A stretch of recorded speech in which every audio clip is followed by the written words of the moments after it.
Welcome back, everybody, to the deep dive. Today we are taking a look at the safety of children in New York City's foster care system. Right. And we've actually got not one, but two reports from the NYC Comptroller's office. Interesting. One report examines how the Administration for Children's Services, or ACS, is doing with its responsibility of keeping these kids safe. Mm-hmm. And the second report focuses on ACS's investment in minority and women-owned business enterprises, or MWBEs. Okay. So by the end of this deep dive, you're going to understand not just like the current system's strengths and weaknesses, but also how MWBEs could help make things better.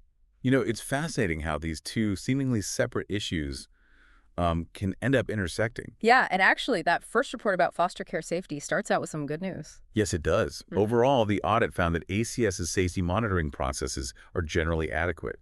A lot of that's thanks to a unit called PMS, which stands for Provider Agency Measurement System. Right. And this PMS unit, they're the ones doing the nitty-gritty reviewing case records twice a year and issuing alerts to providers if they see anything concerning. Okay. In fact, when they looked at a sample of 30 cases, they found that providers made 95% of those required visits to check on the children. So on the surface, it sounds like things are working as they should, but then the report goes on to talk about some trends that are, well, pretty concerning. Unfortunately, you're right. Even with those positives, the number of neglect and abuse cases within the foster care system is still a really big problem. Between 2020 and 2023, there were over 2,154 cases affecting over 1,600 children. Wow. And although the report says there's a downward trend, over 300 cases were still reported in 2023 alone. That's 300 too many kids being harmed in a system that's supposed to be protecting them. It's really troubling. So where are these incidents happening? Is there like a pattern? Yeah, there is. Hmm. It turns out about 76% of these abuse and neglect cases occurred during visits with the child's birth family. That's tough to hear. I get that these visits are supposed to help maintain those family connections, but it raises some serious questions about the kid's safety. It's definitely a tough balancing act. On the one hand, maintaining those family ties can be crucial for a child's well-being. Mm-hmm. But on the other, their safety has to come first. Absolutely. And here's where it gets even more complicated. The report says that ACS doesn't always have control over how those visits happen. No. A lot of times, it's actually family court that decides when and how visits occur. So it's like ACS's hands are tied even if they have concerns. Yeah, kinda. The report even gives an example. They say a family court judge can order a child to go back to their birth family on what they call a trial discharge. Trial discharge. Basically, the kid goes back to their family on a trial basis, even if ACS has concerns about the situation. Mm-hmm. And get this, ACS doesn't even track data on whether abuse or neglect happens more during court-mandated visits compared to non-court mandated visits. So they're missing some pretty crucial information to help them make decisions about visitations. Exactly. Without that data, it's really hard for them to figure out if their own choices are part of the problem. Right. That makes sense. So what other areas did the audit find where ACS could improve? Well, one thing that stood out was the oversight of residential care facilities. About 9% of kids in foster care live in these facilities, and the audit found they weren't getting enough attention from ACS. In what way? So there's this unit called APA, which is short for Agency Program Assistance. Got it. They're in charge of visiting these residential facilities, but they were constantly behind schedule. Really? Like the average delay between visits at some facilities was a whopping 9 months. And ACS policy says they should be visiting every 6 months. 9 months is a long time for things to slip through the cracks. Did ACS have any explanation for those delays?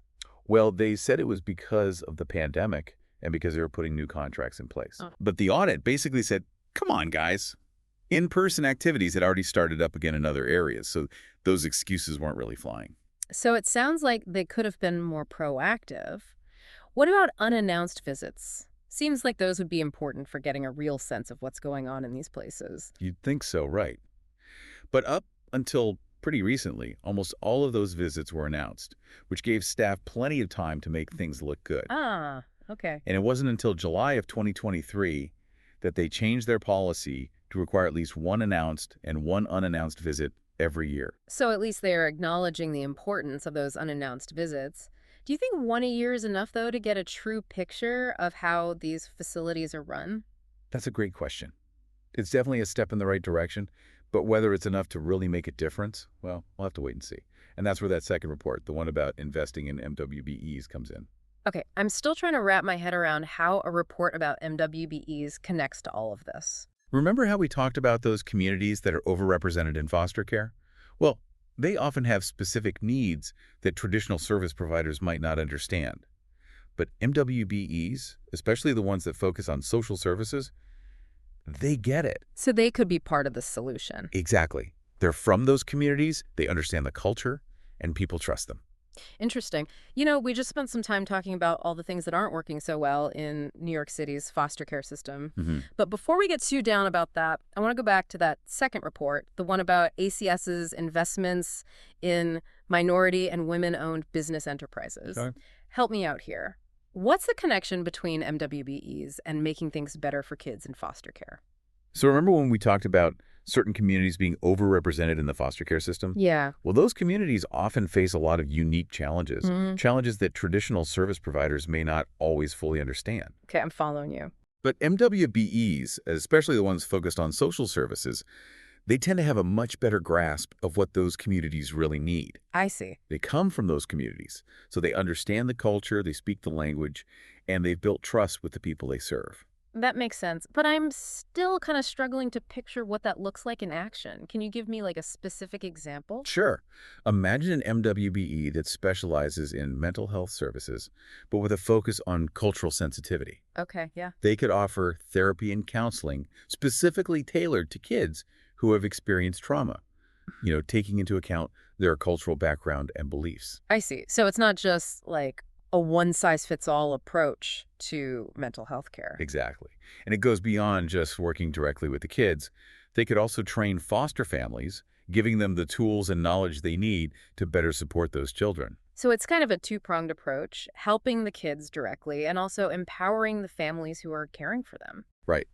And because these MWBEs are often led by people who have lived experiences similar to those they're serving, they're able to build trust and create connections in a way that some of those bigger organizations can't always do. It's about understanding where people are coming from, having that shared experience. Exactly. And when you think about all those statistics we talked about earlier, all those kids experiencing neglect and abuse, it makes you wonder if this more targeted, community-driven approach could actually help prevent some of that. That's an interesting thought. So instead of just reacting to the problem after it happens, we're talking about addressing the root causes. Exactly. It's about being proactive. So if MWBEs have so much potential, how do we actually make this happen? How do we get them more involved in the foster care system? Well, the Comptroller's report shows that ACS is already doing a good job of investing in MWBEs. Okay. But it's not just about giving them money. It's about being strategic with those investments, making sure the funds go to organizations that are actually making a difference in the lives of foster kids and their families. So it's about creating those partnerships, those real collaborations, not just transactional relationships. Right. ACS needs to be proactive, reaching out to and supporting those MWBEs that are already doing great work in these communities. Yeah. It's about helping those organizations grow and expand so they can reach even more kids and families. And maybe even creating new MWBEs that specifically focus on the unique challenges of the foster care system, right? I love that idea. It's about encouraging innovation and entrepreneurship within these communities. Just imagine what's possible if we can tap into all of that creativity and passion. I mean, it really does feel like there's a shift happening, a recognition that MWBEs can be a real force for positive change in the foster care system. And remember, it's not just about foster care. Investing in MWBEs benefits the entire community. Also, Well, it creates jobs, it strengthens local economies, and it empowers people to create change in their own neighborhoods. so the impact goes way beyond just improving foster care. It's about creating a better, more equitable society for all New Yorkers. Exactly. Now, it's really great to talk about all this potential, but let's not forget about that first report, the one about how ACS oversees the foster care system. There's some things that need to change right away. Like, remember that lack of data about those visits with birth families? You mean the data on whether abuse or neglect is more likely to happen during court-mandated visits versus non-court-mandated visits? Yeah, exactly. ACS needs to start collecting that data. Right. They need to be able to look at the numbers and use that information to make better decisions about keeping kids safe. So it's about using data not just to point out the problems, but to actually measure what's working and what's not. Absolutely. Yeah. And then there's the issue of those delayed site visits to the residential care facilities. ACS has got to make sure those places are being checked on regularly. No more excuses. Right. They can't blame it on the pandemic anymore. The safety of those kids is just too important. It's about accountability, making sure they're actually doing what they're supposed to be doing to protect those kids. Exactly. Yeah. Even though they made that change to require unannounced visits, they need to make sure it's actually happening. So it's not just about checking a box. Those visits need to lead to real change. Right. And let's not forget about those strategic investments in MWBEs. It's not enough to just throw money at the problem. We need to be smart about choosing the right organizations, the ones that are best equipped to make a difference in the lives of these kids. And then we need to support them, give them what they need to succeed. Absolutely. It has to be a collaborative effort. Yeah. It's about everyone working together to create a system that truly puts the needs of children first. So it's not about fixing a broken system, it's about building a better one. A system that's more fair, more responsive, and truly focused on the well-being of every single child. And that's a goal worth fighting for, right? Definitely. But before we get too excited, there's one more thing we need to talk about, something that's really at the heart of this whole conversation. Yeah, I think I know what you mean. And it's something we can't afford to ignore. You know, we've talked a lot about the systems and the data and the policies, Right. but we can't forget that this is all about real children, kids who are going through really difficult situations. Absolutely. It's so easy to get caught up in all those statistics and all the complexities of the system that we lose sight of the fact that we're talking about actual human beings. Yeah. Kids who have been separated from their families, moved around from one foster home to another, Right. facing so much instability and uncertainty in their lives. And trauma, we can't forget about the trauma so many of these kids have been through. They're carrying these heavy burdens with them, emotional scars that can impact them for years to come. It's heartbreaking. And it's really on all of us to make sure these kids are not only safe, but that they also have the chance to heal and thrive. Absolutely. That means making sure they have access to good mental health care, educational support, stable housing, all within an environment that's nurturing and supportive. It's about creating a system that doesn't just meet their basic needs, but actually helps set them up for success later in life. Exactly. And that includes thinking about what happens after they leave foster care. Right, because they can't stay in the system forever. Right. They're going to age out of the system eventually, and we need to make sure they're ready to be independent adults. So we need to be thinking long-term, not just focusing on what they need right now, but what kind of support are they going to need to make that transition into adulthood? Well, they'll need access to education and job training programs. They'll need help figuring out things like housing and finances, which can be really complicated. Yeah. And I think most importantly, they're going to need continued emotional support, help processing everything they've been through, and building resilience for the future. Because those experiences, the impact of being in foster care, that doesn't just go away when they turn 18. Right. They're going to need support even after they officially leave the system. Absolutely. And that's where those strong community partnerships we talked about earlier can be so important. Right. Those MWBEs, they're so connected to the community. They can be a real lifeline for these young adults, connecting them with resources, mentors, and just a sense of belonging.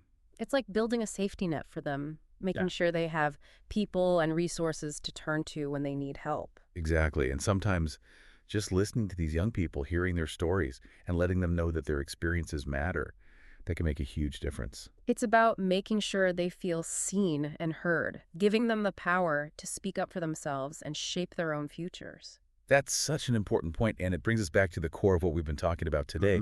These kids, they're not just numbers on a page. No. They're individuals with dreams and talents and hopes for the future. Yeah. They deserve the same chances as any other child. Absolutely. So what can our listeners do? How can they get involved and make a difference in the lives of these kids? Well, I think the first step is education. Taking the time to learn more about the foster care system, the problems it faces, and how it affects the lives of these children. Yeah. You know, there are tons of resources out there, websites, community organizations, and we'll be sure to include some links in the show notes. Great. And once you have a better understanding of what's going on, don't be afraid to speak up. Mm-hmm. Contact your elected officials, advocate for policies that support foster children and families, and support organizations that are doing good work in this area. And even just talking about these issues with your friends and family can make a difference. Absolutely. Raising awareness is so important. Because every voice matters. Every action, no matter how small, can help create a better world for these children. It all adds up. The well-being of these kids is a reflection of our values as a society. Mm-hmm. If we're failing them, we're failing ourselves. So let's all do our part to make sure they have the bright futures they deserve. It's been great talking about all this with you today. Likewise, and thanks to all of you for joining us for this deep dive. We hope this has given you some things to think about and maybe even inspired you to get involved. And until next time, keep diving deep.